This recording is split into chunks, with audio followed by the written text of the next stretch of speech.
Kalian tahu nggak sih, mau kalian anak IPA atau IPS, kalian tidak akan pernah bisa lepas dengan ilmu fisika. Bahkan sesimpel kalian buka pintu saja, sebenarnya sudah melakukan aplikasi ilmu fisika loh. Pintu kan benda yang diam. Nah, biar bisa kebuka, pintu itu harus diberikan sesuatu, bukan? Nah, simpel saja, tinggal putar ganggang pintu, terus dorong. Benar sih, tapi kenapa ganggang pintu harus di pinggir? Kenapa tidak di tengah? Nah, mau tahu kan penjelasannya gimana? Simak terus video ini ya. Namun sebelumnya, seperti pepatah mengatakan tak kenal maka tak sayang, maka izinkan saya memperkenalkan diri terlebih dahulu, agar makin sayang, insyaallah. Nama saya Niko Masri Wahyani Aryasi, bisa dipanggil sebagai Yoni, dari SMA Negeri 3 Denpasar, kelas 11 MIPA 1, absen 26.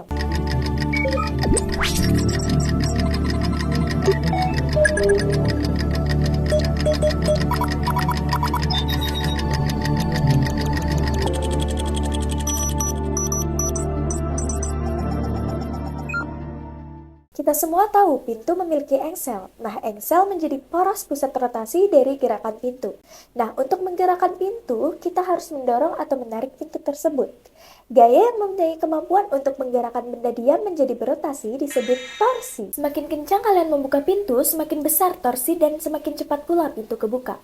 Jadi, besarnya gaya yang diberikan merupakan salah satu faktor yang mempengaruhi besarnya rotasi. Faktor lainnya yaitu jarak antara gaya dan pusat rotasi. Semakin besar jaraknya, semakin besar torsinya. Misalnya, buka pintu dengan ganggang yang ada di tengah dengan besar gaya yang sama. Pasti susah terbuka sehingga memerlukan gaya yang lebih besar. Selain itu, sudut juga mempengaruhi. Misalnya kalian mendorong pintu sejajar dengan pintu. Jelas pintunya tidak akan bergerak. Gaya yang bisa membuat pintunya bergerak yaitu gaya yang tegak lurus dengan lengan torsi. Sehingga dapat kita simpulkan, rumus dari torsi yaitu tau sama dengan gaya yang tegak lurus dikalikan dengan panjang lengan torsi. Namun, jika gayanya miring, kita harus mencari terlebih dahulu gaya yang tegak lurus, yaitu dengan cara F sama dengan F kali sin theta. Torsi juga memiliki arah. Apabila torsi bergerak searah jarum jam, akan bernilai positif. Namun apabila torsi bergerak berlawanan arah jarum jam, berarti bernilai negatif. Torsi juga memiliki rumus sebagai berikut, yaitu torsi sama dengan percepatan sudut dikali dengan momen inersia. Apa sih itu momen inersia? Momen inersia adalah kemampuan suatu benda untuk mempertahankan kecepatan sudut. Semakin besar momen inersianya, semakin susah benda itu untuk melambat atau mempercepat. Makin jauh massa benda dari pusat rotasinya, makin besar momen inersianya. Nah, untuk digerak rotasi, momen inersia memiliki rumus massa dikali dengan jarak dari gaya ke pusat rotasi dikuadratkan. Perlu diingat, momen inersia untuk benda dapat dilihat pada video ini. Nah, untuk pengaplikasian gerak rotasi yaitu pada katrol. Kalian pernah nggak sih melihat sumur timba? Nah, katrol dipakai untuk menimba air di dalam sumur. Untuk selengkapnya, kalian bisa melihat penjelasan video berikut ini. Nah, untuk katrol jenis pertama yaitu katrol yang hanya terdiri dari satu benda saja. Sebelum kita masuk ke penyelesaian, kita harus uraikan terlebih dahulu gaya-gaya apa saja yang bekerja pada katrol tersebut. Yang pertama ada percepatan, kemudian ada gaya tegangan tali, kemudian ada berat benda atau W dengan rumus massa kali gravitasi, kemudian ada jari-jari, ada massa katrol. Nah, yang pertama kita bisa tinjau benda terlebih dahulu, di mana di benda ini terdapat gaya berat dan gaya tegangan tali, kemudian ada percepatan. Di sini kita menggunakan gerak translasi dengan rumus hukum 2 Newton yaitu sigma F sama dengan M kali A. Di mana sigma F-nya itu W min T, kemudian mendapat hasil T sama dengan W min MA. Kemudian kita tinjau katrol. Di sini menggunakan gerak rotasi karena katrol akan bergerak memutar. Jadi menggunakan sigma tau sama dengan I kali alfa. Sigma tau dengan rumus T kali R, kemudian inersianya itu rumusnya konstanta dari katrol, kemudian dikali massa katrol dan jari-jari, kemudian alfanya itu dengan rumus percepatan per jari-jari. R-nya di sini kita bisa coret karena semua ruas terdapat R. Jadi nilai T sama dengan konstanta katrol kali massa katrol dan kali percepatan. Kemudian kita bisa substitusi persamaan 1 dan 2, yaitu W min MA sama dengan K kali MA. W sama dengan KMA pindah ruas plus MA, kemudian W sama dengan A kali dengan konstanta M plus M. Jadi percepatannya sama dengan massa dikali gravitasi per konstanta kali massa katrol ditambah dengan massa benda. Nah, kemudian untuk katrol jenis kedua yaitu yang terdiri dari dua benda. Sama seperti tadi kita uraikan terlebih dahulu gaya-gaya yang bekerja. Kemudian jika A lebih dari B, maka percepatannya itu cenderung ke arah A. Nah, kita tinjau benda pertama yaitu benda A, di mana di benda A terdapat gaya yaitu berat, tegangan tali, dan percepatan. Di benda A kita menggunakan gaya translasi juga, yaitu sigma F sama dengan M kali A, di mana sigma F-nya itu WA min TA sama dengan MA kali A. TA sama dengan WA min MA kali A. Kemudian benda kedua sama seperti benda A, sigma F sama dengan M kali A, jadi kita dapat nilai tegangan tali di benda B yaitu massa B kali A ditambah dengan berat benda B. Nah, kemudian kita tinjau katrol. Di katrol ini terdapat percepatan yaitu alfa, kemudian ada tegangan tali A dan tegangan tali B dan massa benda. Jadi sigma tau sama dengan I kali A. Seperti yang kita ketahui, tau yaitu T kali R, TA kali R, min TB kali R, sama dengan konstanta dari katrol biasanya setengah. R-nya bisa dicoret karena semua ruas isi nilai R. Kemudian TA min TB sama dengan MA per 2. Substitusi persamaan 1 dan 2 ke persamaan 3. Jadi W1 min M1A sama dengan M2A plus W2 sama dengan setengah MA. WA sama dengan MAA min MBA min WB sama dengan MA per 2. WA min WB kita dapat MA per 2 plus MAA plus MBA. WA min WB sama dengan A kali dengan setengah M katrol ditambah dengan massa benda A ditambah dengan massa benda B. Jadi A-nya kita peroleh berat benda A kali berat benda B per setengah massa katrol ditambah massa benda A ditambah dengan massa benda B. Untuk mengukur kemampuan kalian bisa simak video soal dan pembahasan berikut ini. Nah, untuk soal pertama diketahui batang kaku dan ringan dengan panjang 1 meter. Ini panjang totalnya 1 meter. Kemudian dengan poros di P dan diberi gaya pada gambar sesuai gambar. Ditanya yaitu momen gaya total. Perlu kita ketahui momen gaya yaitu rumusnya tau sama dengan F dikali dengan jarak. Momen gaya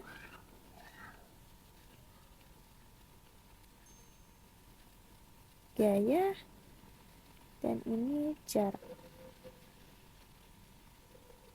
Tau pertama, momen gaya yang pertama yaitu berarti F1 dikali dengan jarak pertama. Momen gaya kedua F2 dikali jarak 2 atau 3, F3 kali R3 atau 4, F4 kali R4. F1 nya itu 60 tapi jaraknya belum diketahui. Nah, untuk jarak total kita ketahui 1 meter. Untuk ini berarti nilainya 0,4 meter. Ini 0,3 meter, berarti sisanya 1 dikurangi 0,3 dikurangi 0,4 yaitu 0,3 meter. Sehingga kita sudah memperoleh untuk jarak pertama. Jadi F1 60 Newton dikali dengan jaraknya 0,3 meter menghasilkan 18 Newton meter. Kemudian untuk yang kedua yaitu 50 Newton dikali jaraknya 0,3 meter menghasilkan 15 Newton meter. Untuk yang ketiga, gayanya tidak memiliki jarak dengan poros, sehingga jaraknya itu 0, 80 Newton dikali 0 sama dengan 0. Sehingga apabila gaya tidak memiliki jarak dengan poros, berarti momen gaya yang bekerja yaitu 0. Kemudian untuk yang keempat yaitu 100 Newton dikali, nah jarak dari gaya ke pusat yaitu 0,7 meter, karena 0,4 ditambah dengan 0,3 itu menghasilkan 70 Newton meter. Kemudian ini ditambah sigma tau P sama dengan, nah sebelum kita mencari totalnya kita harus tahu yang mana positif, yang mana bernilai negatif. Sesuai kesepakatan kita bersama tadi, untuk yang searah jarum jam bernilai positif, untuk yang berlawanan arah jarum jam bernilai negatif. Sehingga untuk yang pertama yaitu bernilai negatif karena berlawanan arah jarum jam, kemudian G yang kedua yaitu bernilai positif karena searah jarum jam, dan G yang ketiga yaitu berlawanan arah jarum jam juga, sehingga bernilainya negatif. Dan untuk totalnya itu negatif 73 Newton meter. Nah, nilai negatif ini berarti arah berlawanan jarum jam. Jadi, momen gaya total yang bekerja pada batang yaitu 73 Newton meter dengan arah berlawanan jarum jam. Nah, untuk soal selanjutnya, diketahui panjang totalnya itu 1 meter, sehingga panjang sisa yang belum diketahui yaitu setengah meter, karena 1 dikurangi setengah yaitu setengah meter. Kemudian, kita nguraikan sudut, yang sudut 37 derajat itu, menjadi F1Y dan F1X. Namun, F1X ini tidak digunakan karena searah dengan poros, sehingga yang digunakan hanya F1Y saja. Dan untuk mencari momen gaya total menggunakan sigma tau 1 yaitu F1 kali sin 37 derajat dan kali dengan jarak antara gaya ke sumbu. Sehingga F yaitu 20, sin 37 yaitu 3/5, dan jaraknya itu setengah ditambah setengah yaitu 1. Dan memperoleh hasil 12 Newton meter. Kemudian untuk tau kedua yaitu F2 kali R2. Kita masukkan nilainya 100 dikali dengan 1 meter dan menghasilkan 100 Newton meter. Dan tau ketiga yaitu F3 kali R3, 50 dikali dengan setengah meter, menghasilkan 25 Newton meter. Nah, sebelum kita mencari sigmanya, kita harus tahu dulu tandanya positif dan negatif, yaitu untuk positif searah dengan jarum jam dan negatif berlawanan arah dengan jarum jam. Untuk F1 karena dia berlawanan arah jarum jam sehingga tandanya negatif. Untuk F2 karena arahnya searah jarum jam sehingga tandanya positif. Dan untuk F3 karena searah juga sehingga tandanya positif. Sehingga sigma tau totalnya yaitu 100 ditambah 25 dan dikurang 12. Sehingga menghasilkan 113 Newton meter dengan tanda positif yang berarti searah dengan jarum jam. Sehingga momen gaya total yang bekerja pada batang yaitu 113 searah dengan jarum jam. Nah, untuk soal selanjutnya yaitu pada bidang persegi panjang. Kita mencari jaraknya yaitu 0,4, 0,4 dan 0,3 dan 0,3. Kemudian perlu diperhatikan bahwa F1 di sini tidak memiliki momen gaya karena bila diperpanjang F1-nya akan searah dengan O. Kemudian kita mencari momen gayanya, tau 1-nya 0, tau 2-nya F2 kali R2 yaitu 20 kali 0,3 karena yang tegak lurus dengan sumbu menghasilkan 6 Newton meter. Kemudian tau 3-nya yaitu F3 kali R3, mana F3-nya 15 Newton, dan jarak yang tegak lurus dengan gaya yaitu 0,4 sehingga menghasilkan 6 Newton meter. Nah, sebelum itu kita memperhatikan arahnya untuk menentukan positif dan negatifnya. Untuk yang pertama yaitu positif karena searah dengan jarum jam. Untuk F2 yaitu searah dengan jarum jam sehingga tandanya positif. dan F3 yaitu berlawanan arah jarum jam sehingga tandanya negatif. Dan untuk sigma tau total yaitu 0 Newton meter. Nah, untuk selanjutnya kita beranjak ke soal katrol, di mana ini katrol akan memutar ke T1 karena T1 lebih berat dibanding T2. Kemudian di sini ada R dan di sini juga R. Lanjut, di sini caranya menggunakan rumus sigma tau sama dengan I kali alfa. Gaya yang menyebabkan katrol ini berputar yaitu T1 dan T2. Sehingga untuk mencari taunya menggunakan T1 min T2 kali R. Nah, kita harus mengetahui inersia dari silinder pejal.